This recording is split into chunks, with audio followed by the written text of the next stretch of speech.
Welcome to the Corporate Digital Marketing Podcast, where we examine the latest digital strategies, tactics, case studies, and technologies to help you drive your brand and your career to new heights. You'll hear from a range of marketers and industry experts to help you, the corporate marketer, to take advantage of your many digital opportunities.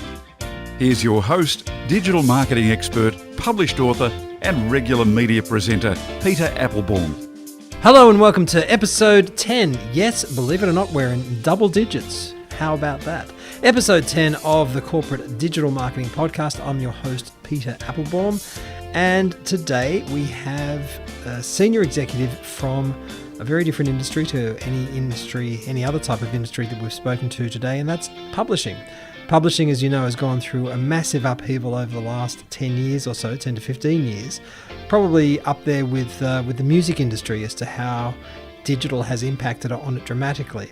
And the gentleman we're going to speak to, when we first started talking about this, he said, I'm not really sure you're going to want to have me on your show, Peter, because I'm a little cynical about all this digital stuff. And I said, Jim, perfect. You're just the person we want to speak to, because we're not talking about all things wonderful and positive and roses and rainbows and unicorns on this show. It's really about what is practical and what works in the real world. And obviously, not everything is going to be positive, and not everyone is going to have this incredibly, it's digital is the best thing since sliced bread type of opinion. So we welcome all types of angles and opinions and perspectives on this show. And I think it's very important for you as the listener to understand that this is the reality, and you're not going to have necessarily everyone who's going to be completely on board within your organization. So hearing from Jim, I think you'll agree, is something that's very worthwhile. So we'll take you to the interview.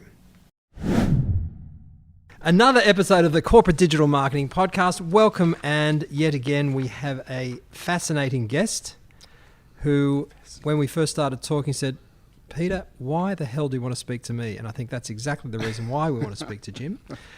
I'd like to welcome Jim Demetriou, who's the Group Sales and Marketing Director for AandU and Unwin book publishers. Jim, welcome to the podcast. Thanks, Peter, and thanks for having me. Pleasure. Now, I've known Jim for quite some time. We actually went to university together. A long time ago. A long time ago, which is why both of us have, I call us silver eagles, Jim. We both soar and we're silver. Silver foxes. Peter. Silver foxes, fine. Well, maybe you're a fox. I prefer to call myself an eagle. But anyway, just to, we want to better understand what has influenced you and what your background is that's led you to the position you're in now. Like, for example, how long have you been in book publishing, Jim? I've been in publishing for about 20 years in various sort of roles, marketing, sales roles. I was Chief Operating Officer for HarperCollins for a few years. So in those sort of fields, so sales and marketing across those years. Before that, I was working in food manufacturing. So I worked for Mars Corporation in food manufacturing sales and marketing roles for Mars, and that was a long time ago. So I've worked in FMCG and recently, so the last 20 years, in publishing. So you must have seen some incredible changes in that 20 years. Lots of changes. Lots of changes.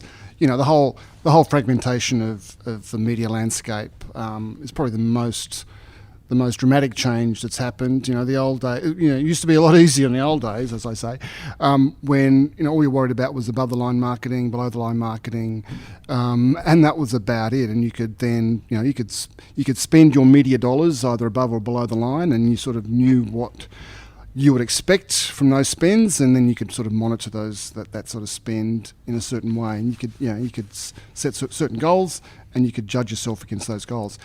The landscape changed, 15 years ago, primarily for us in publishing in particular, and the digital landscape changed all of that, and the fragmentation of the media has seen a whole new range of ways people go about promoting their products. And that's what we have to face today, and that's the biggest challenge one of the biggest challenges that we face today as marketers, is that fragmentation of the media. So one of the questions I'm going to ask you, as I ask every guest, is where do you think we'll be in 5 years' time? And we'll keep the listeners in suspense 5 years' time for that, Jim. But obviously, if you were to join this industry today, and you're let's project that 20 years into the future, and I know that's like eons away. In the publishing industry, given the changes that you've just seen over the last 20 years, I mean, where do you see someone will be sitting in 15, 20 years, even 5 years' time, if they are in publishing? In a marketing sense, or marketing and holistically? Ooh. I think it's interesting. The publishing industry has been incredibly robust and has sort of sustained itself over the last few years. Given the amount of disruption there's been, publishing stayed fairly stable. There was a big correction back in the end of 2008, 2009 with the GFC. That sort of changed things around a bit, but. So it's been fairly, as I said, robust, and it's been fairly stable. So I think in 20 years' time, I think publishing will still be here as a business. People will still want to read books and read long form. So I don't think that'll change. What will change is the way we promote books. Definitely, that's changed in the last 5 years, and it'll change in the next 5 years. And in 20 years' time, who knows how that happens. But I still think there'll be an industry. It's been around. Books have been around for hundreds of years. So I don't think that's going to go away anytime soon. But the way we promote it, the way we publish the books will change. But I still think there's a future there for the written word and particularly in print as well. The advent of ebooks didn't kill the industry as was feared back 10 years ago. So it's still, ebooks is just another format that we use in publishing. So I think holistically the business will still be around. 20 years time, I think there still will be publishers. There'll be more there'll be probably fewer publishers. There'll be more rationalisation, but the industry itself will still be around. There's been a lot of talk, as you know, about Amazon coming to Australia, and I guess for you in the book publishing industry, it's like, big deal. You've been working with and dealing with Amazon from the start. Well, we haven't been dealing with Amazon in Australia. Right. Amazon is going to be a real challenge for a number of retailers, in particular in Australia. Just to give a background, so Amazon in the US and the UK represents about 50% of publishers' business. Wow. If not more, across ebooks and physical books. In Australia, it represents zero of our business because they're not here in Australia. They don't buy any of our books in Australia. So we're fortunate in some respects because we've got so many other retailers to play with in this market, and none of them have a dominant share. So Amazon's share, so we'll see what happens when Amazon arrive and see what sort of market share that they take from here.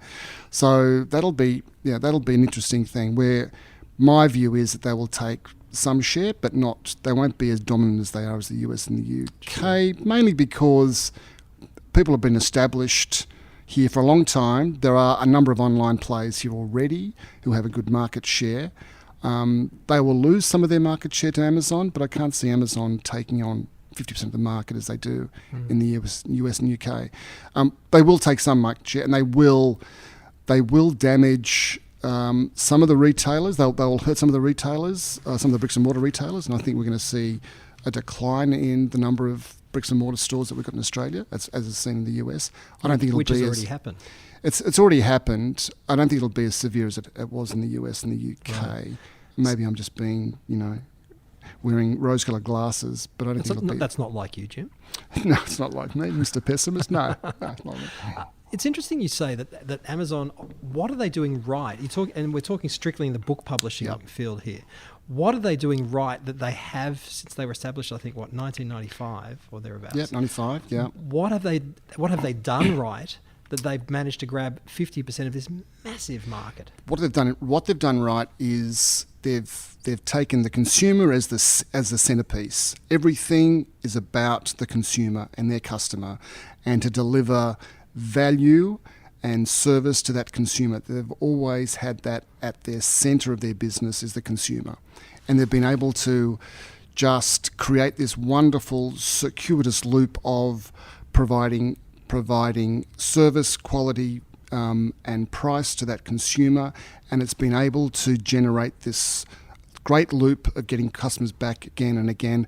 And the whole using Prime was a sort of a master stroke from Bezos to help create that loop and bring customers back again and again and again. And they were able to also, Their business model was we weren't going to make a lot of money for a long time, but we create this loop and we'll get customers back again and again and again. These customer relationships. It's amazing. Can you expand a bit on what Prime is, please?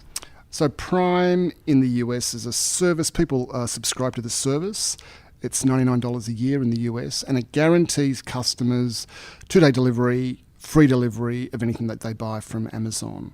So you don't pay a fee for delivery every time you buy something. So you pay the subscription fee, and they guarantee 2 days delivery in the US. Now, whether they do that in Australia or not, we'll wait to see. They can't do that from day one. They'll be here at the end of the year or early next year. We've been talking to them already about setting up in Australia, and whether they introduce Prime initially or not, I'm not sure. They won't tell us about that or not. Right. I've got friends in the States, and they say that they buy everything through Amazon. Mm-hmm. Everything from razor blades, toilet paper, groceries, everything. And I guess to that extent, and I've read the stats, and I'm not sure specifically, having said I've read the stats, but it does make up a substantial, not certainly far from a majority, but certainly a substantial share of the retail sales, overall retail sales in the US. Oh, it's massive. It's massive. And 60% of people in the States have Prime memberships. The households have Prime membership.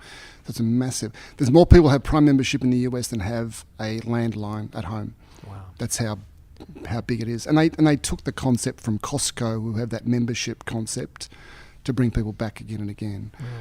So, no, it's a great driver for them. So I think we're going to have marketers listening to us today, Jim, who are going to say, well, that's Amazon. They're a gazillion, $billion organization. How does it work for us? Because we've got this product that's been around for 20 years, 50 years, whatever it is, and a brand that's maybe not as relevant as it once was. Perhaps we as marketers, and even beyond being a digital marketer, but we as marketers can learn from Amazon's example and say, if we focus on the customer, the consumer, the customer, whatever it is, and put them at the center of every decision we make and give them the best possible service that we can, that really gives us the longevity. I think so. I think it's true. Yeah, absolutely. If you're focused about that consumer and everything that you do is focused towards the customer, I think absolutely. And again, if you can create that, it depends on the product that you're selling. But if it's FMCG, if you can create that again, that cycle of people coming back again and again and again to your product, and you can increase that group set that's buying your product, because you're able to just make sure that they're getting what they want, they get the service, they get the quality, they get the price right. Yeah, absolutely. I think we can learn a lot from what Amazon have done. And it's a real shame, I think, that a lot of marketers have not taken that on board. And we're both former FMCG brand marketers. So I get all misty when I go into a supermarket, because I see, I know what they're doing here in the shelf positioning, all that sort of stuff. And we saw in recent times that Woolworths has deleted several Mount Franklin lines, and they've stocked with their own brands or cheaper brands, because water is water, if you will. And the frustration I have with a lot of FMCG marketers is that they don't get exactly what you've just said. Well, and there's a huge threat to FMCG, big brand, I think, coming. Particularly if you look at the Amazon examples, where they control so much of the retail dollar, and they can direct you on what you want to buy, particularly on generic lines. And I think we're seeing that here too with the likes of Woolworths and Coles with their home brands. The premium house brands. So you need to really establish that value proposition for your product to cut through the retailers being able to dictate who's buying, what their customers buying.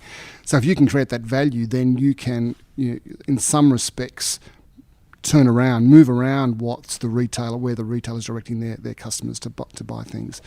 And I think it's even more important these days, where you need customers to come in and to request your brand, and not be sort of directed to buy sort of a home brand or an Amazon brand or a Costco brand. It goes back to who owns the customer, and at the moment, if you're selling barbecue sauce or bread, Coles owns the customer, or Woolworths owns the customer, or IAG or IGA, I should say. Yep. And it's a great weakness in the FMCG marketer manufacturing model, and that's why. And listeners to this podcast will know that it is one of my bugbears, because it's something that I always look at FMCG and just say, why aren't they doing it? They're amongst the biggest advertisers in Australia, in around the world for that matter, but they're not forming those direct customer relationships, consumer relationships. Well, and that's was the same situation with book publishing. It's the same. We're in the same situation where we use intermediaries, we use booksellers, we use discount department stores, we use online guys, and we didn't own that relationship. And it's what digital provided us with, that opportunity to create a direct relationship with our readers. And that was the big I think prize with digital, when digital sort of came along maybe 15 years ago, particularly from publishing point of view, that ability to create that direct relationship, because we didn't have that relationship. It was with the likes of Borders and Angus and Robertson and Dymocks own that relationship with the customer. So digital gives us that's the prize, that's the opportunity with digital, which sounds wonderful, which sounds fantastic, but how do you then convert that? That's the challenge, is creating that relationship and keeping it going. And I guess the challenge you have, Jim, is that do people have a relationship with Alan and Unwin? You'd probably say no. They don't. They don't. And this again, I think for any entertainment business, like books or music or film, people are buying the product. They're buying the author. They're buying. They're not buying Alan and Unwin. They don't buy a book because it has Alan and Unwin on the spine. There's very few brands in publishing that sort of have that clout. Penguin Classics probably does, and that's about it. Or DK or Lonely Planet, but there's very few examples of that. So so they're not buying into Alan and Unwin. They will come to our Facebook page, and they'll come to and they'll engage with us, but they're wanting information about products, about authors. And the other line of who owns the reader is our authors also have their own online presence. So we're sort of, in some respects, we're working with our authors when we're promoting their books with them and their own audience. So as I said, it's an opportunity. It's a really good way of getting to our readers without having to have our intermediaries control the relationship. But there's huge challenges involved in that, and a lot of that's about the noise, about the channels that we use. It's about how much people are engaging. It's about the message that you send through social. It's about the fact that we're not brand. We're not pushing a brand as such. We're selling books, and we sell 20 new books a month. And each month we're going to a new thing. So we don't have the time to build that brand all the time each month, as sort of the big FMCG companies do. So it's about getting the message about that book, that author out there quickly, without being too aggressive on the sales pitch, because that turns people off. So we have to be. It's all about the type of message that we send in the different channels that we use. So 20 new titles a month. So anyone sitting at home or in their offices or in their car listening to this podcast and thinking, I've got to market this brand that's been on the market for X years, consider Jim and his team and the challenges they have. They've got 20 new brands a month that you've got to market. Absolutely, yeah, absolutely. So the way we do that, some of these brands, some of these titles are big, where we have major social media campaigns, and we've got big authors that have their own platform, they have their own community that we can tap into, which is good. And then we've got a number of titles, which probably 10 titles a month, where the audience is smaller, the authors don't have any social profiles, so we're not using them. But what we're doing is we're tapping into our community that we're trying to build up. We're trying to build in a reading community. We know that readers will. They'll obviously spend a lot of time online searching for new books, and they'll use Google for search. 80% of them use Google. We know half of them use social to discover and find new books and research new books. These stats are based on quantitative research you've done, or it is. Yeah, it is. We went out and surveyed about 3,000 people who read at least one book a month. Wow. Okay. And that came back with, they use 50% of them use social to discover and to research new books. And 80% use Google. 80% use Google which I guess reflects just general consumer everyone's behaviour anyway. to search. So you talked about challenges, huge challenges for the industry. What are the challenges and opportunities overall in the publishing industry? We know about the challenges that different... You touched on that a bit, but what are the opportunities, do you feel, for the overall publishing industry? In social, across the board. Across the board. Go back to that 20 years. As the business? Yeah. And I guess taking the digital changes into account as well. I think the opportunities is to orient the business towards digital as a total business. And I'm not just meaning social, or it's about making sure that everything that we do helps us in the digital world, from SEO, helping us with SEO, having proper metadata, then that flows through to working with retailers to allow our books to be more prominent on their sites, to the social, and then to expand, I suppose, our social platforms. I suppose so having everyone in the organisation geared towards those things, I think that's an opportunity there. Because at the moment, we're talking about an industry which is quite traditional. It's been around for a long time. It's a mature industry. We don't have not a lot of new people coming into the business, so it's not hugely dynamic in that respect in terms of just turnover of staff and new blood coming through. So if we can, there are some limitations in and roadblocks in moving towards sort of a total digital framework.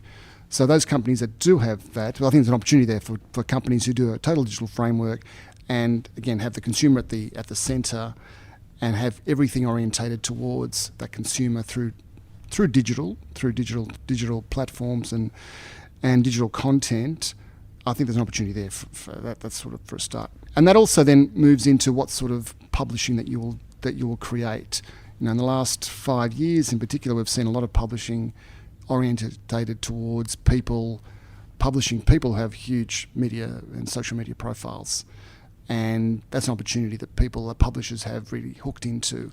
So people who have great social media networks, people online who have platforms, as you say. Have big platforms. There's a good example of that there's a fitness guru out of Adelaide, a young girl called Kayla Etsinas. She's got 6.2 million people on her YouTube channel. So she's already got a platform built there. So I think, and publishers have seen that as a way of acquiring content. Jim, you've completely blown this discussion out of the water, because when we first spoke, you said, I don't think I'd be very good because I'm a bit cynical, I'm not a big fan of digital, blah, blah, blah. You've got all the terminology, you've got the jargon going on there, old boy. What's the story? You employ a lot of young people that infect you. But you sound like the point is, and one of the questions I was going to ask is there across-the-board support within Allen and Unwin for digital initiatives? It sounds like there's support from you. There is support, absolutely. I think, again, because we know our consumers, our readers in particular, they're on the platform, they're discovering stuff, they're researching books online. So you've got to be there. If I show any cynicism, it's about knowing how effective what we do is in those platforms. I find it difficult to have a straight measure of, we do this, I come from, I'm responsible for revenue for the business. So it's about, does it affect sales? Will I get a sales result out of it? That's my measurement. People use other measures. There's so many other measures that you can use in digital. And they're important, but for me, ultimately, it's about the sales. And does what our digital, activity, social activity in particular, generate extra sales? Do you use the same measurement for other forms of marketing expenditure?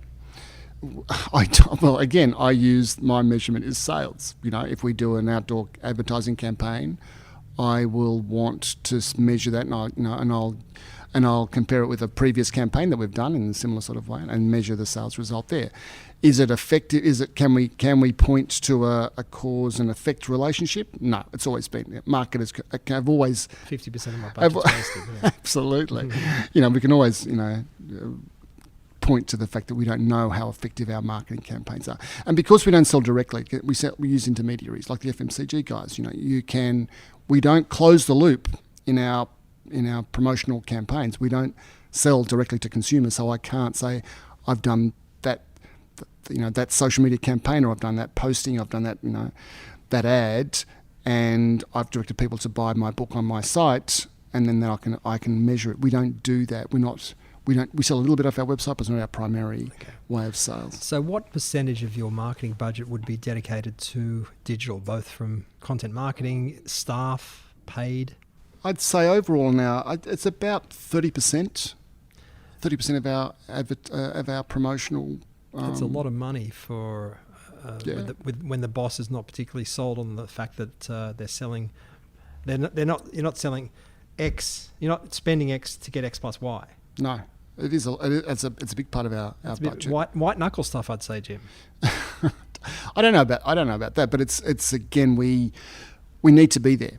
We need to be there because our readers are there, but also there's an expectation from our authors that we're engaged and that we can leverage their communities. And a big part of what we do is leveraging and really we've got to amplify the message that they're sending. So we're trying to use their platforms and their social media audiences to expand the message when they have a new book out.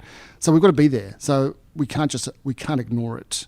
And sometimes I'd like to, but because it gets so confusing, and there's so much jargon that it's flown around, and BS baffles brains.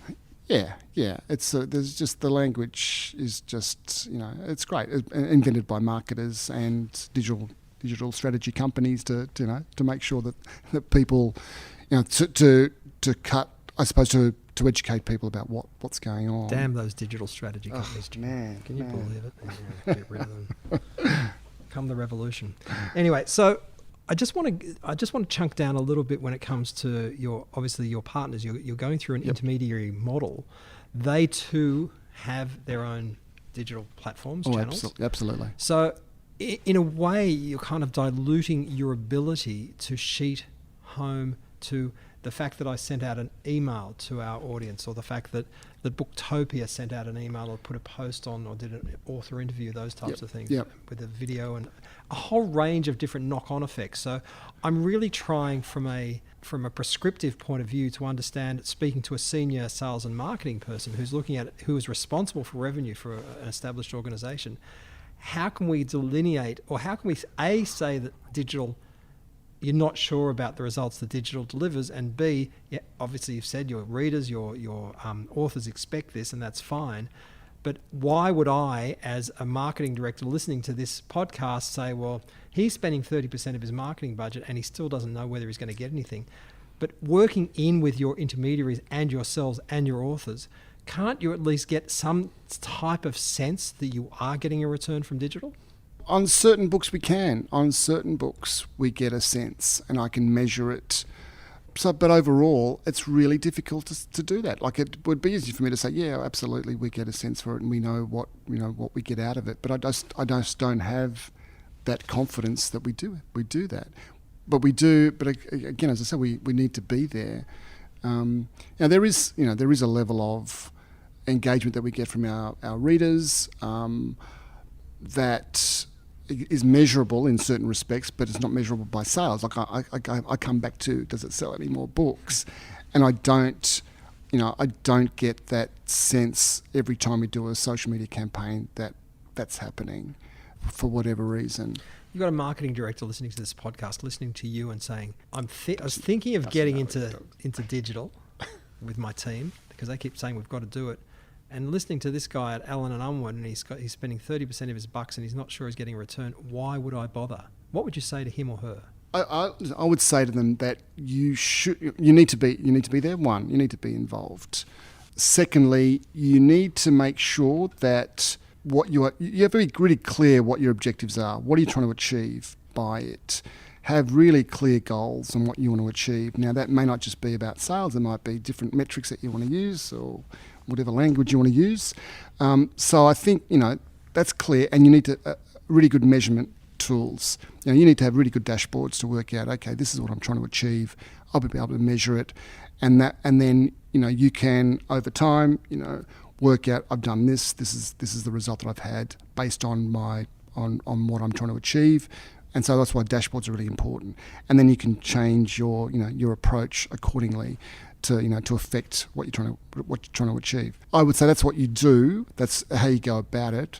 You can't, again, walk away from it. It's a fact of life. And because the traditional media is declining in its effectiveness, you're looking at spending. You've got to spend your money somewhere. And so digital allows you to sort of get to an audience. Whether it's effective or not depends on what you're trying to achieve. Well, to that point, you got to spend your money in digital.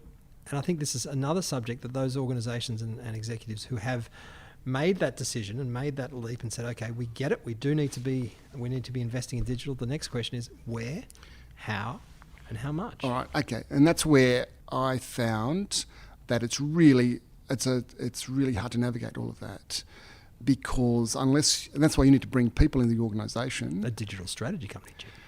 And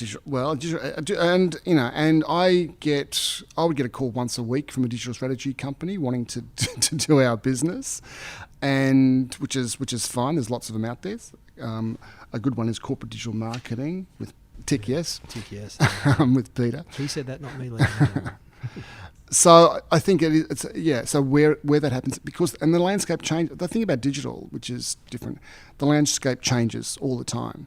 It's really, you need to be on top of it all the time. So you either do that by employing people that exclusively are on social or digital, and that can continue to be updated and informed and educated about what's going on, or you bring in digital agencies that you can trust, and that's really important, and then that you can trust to keep you up to date with what's going on. So in terms of your answer about where do you go, what you do, it's difficult unless you've got the right people in place to sort of help you navigate that. Because it is quite difficult. It is a difficult thing to navigate. There's just so much happening in so many different areas, and the platforms change, and there's new platforms coming on board, and Facebook changes their algorithm, Google changes their algorithm. You need to know that and what effect that then has on what you're trying to do, because we had to change our entire Facebook strategy because Facebook changed our algorithm. But if you don't know that was happening, then you could just go merrily along doing stuff that's really not going to work. And really wasting money. Yeah. So what organisations do you think do digital effectively? I think some of the retailers do it well. I think we mentioned Amazon earlier. I think they do it well. They have an advantage because they can, again, close the loop, and they've got a good way of getting to consumers. They've got a huge database. But I think other manufacturers or other organisations, I think people like film companies do a great with digital and social. People like Fox Home Entertainment, and they have the advantage that they have the content. They've got great content.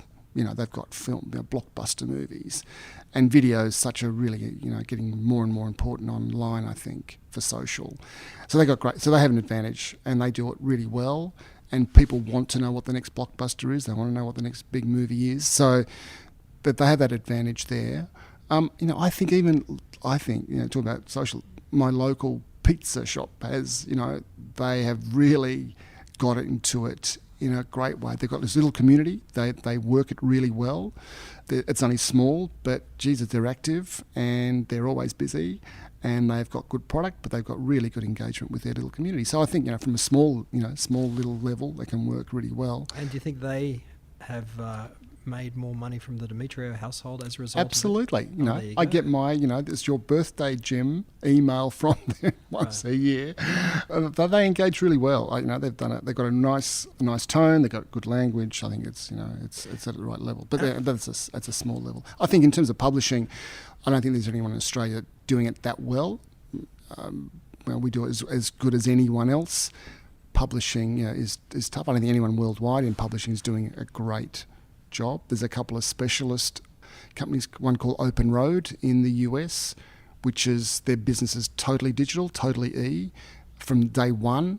And they from day one established, they've been around for about 8 years now. They've established a really good following online, good social, great email database, segmented their market really well. So I think for publishing, they're sort of the leader in social and digital marketing. And they're growing. They're not growing. They're not growing. They're not selling anything, but they're doing digital. No, they're selling okay. The problem they have is they sell ebooks only, Right. and their business started with they acquired a lot of old ebook rights. You've got to remember, ebooks have only been around for about 15 years. Before that, authors didn't have ebooks within their contracts. Right. So there was no contract, there was no ebook rights in their contracts. And so this company was set up to buy all those rights from old books, what we call backlist, Right. old books. Now that's all stopped now. They've got everything that they can acquire, and people aren't just publishing ebooks for them. So And the rest of the industry is caught up and they've cottoned on. yeah, and they're getting ebook rights when they buy new books. So that's not. So they're starved of product. But what they're doing now, which is interesting, is they're selling their service to other publishers. So I've got established this fantastic network of readers, and now you can tap into my network for a fee. Okay. Final question, Jim, and I've loved this discussion. I could speak for another couple of hours, but we're all busy, and particularly the people who are listening to us. So what are the top 3 tips you would give other marketers who are interested in succeeding in digital? And I guess from your point of view, what advice would you give senior managers like yourselves as well? From a senior management point of view, I think what I would suggest, again, is get good people around you, employ people who have the knowledge, are up to date, and that you can trust. And if you can't afford people that can do that, then you do need to go outside. If you want to engage in digital, you need some expertise, and you either bring that in. You employ people with that expertise that you can trust, or you bring consultants in that you can trust. I'd also say that you need to have really good goals. Is that a metaphor? Is that siren a metaphor for what we're talking about? Maybe it's which we should get the hell out of here. The building's on fire. Yeah, the other thing is that even from a senior management point of view, set the goals. What do you want to achieve? Is it if it's a pure sales thing, or is it just about getting more engagement, or is it about getting more likes, or whatever? You got to have a really clear understanding of what you want to achieve, and I think you need support in being able to measure that and be able to determine that. That's why you need good people that understand the industry and understand social in particular. And I think you need good measurement techniques, and you've got to be on it and understand that things are going to change. It'll change, and it'll change in 2 months' time, in a year's time, in 5 years' time. It's continually evolving. So you have to understand that. And also, again, from a senior management point of view, you do need the entire business sort of behind it as well. If you just have one marketing guy just doing a bit of social on the side, I think it's a waste of time. You need to have much more of a sort of a buy-in from the business. In that, if it's going to work properly, you need a buy-in from the business. Great.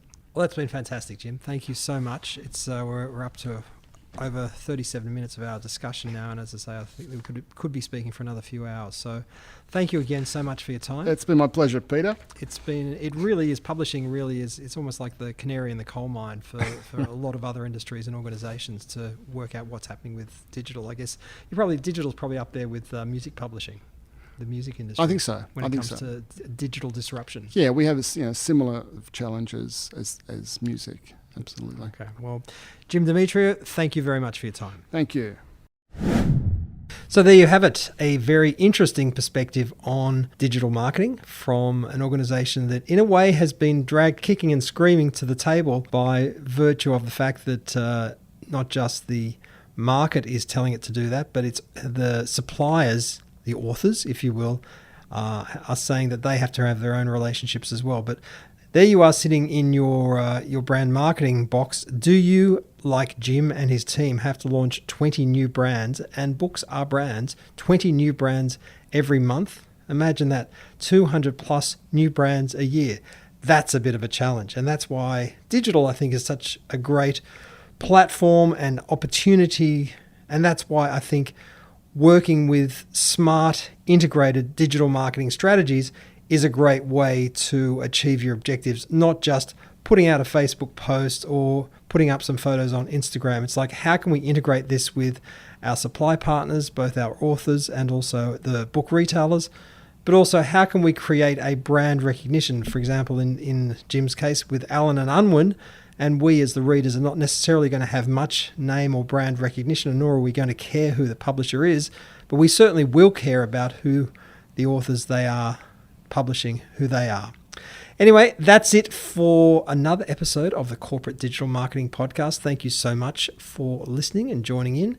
As always, we would love to have any feedback from you, to hear any thoughts you have, any requests for people we should speak to, and we will speak to you very soon. Bye-bye. You just listened to the Corporate Digital Marketing Podcast.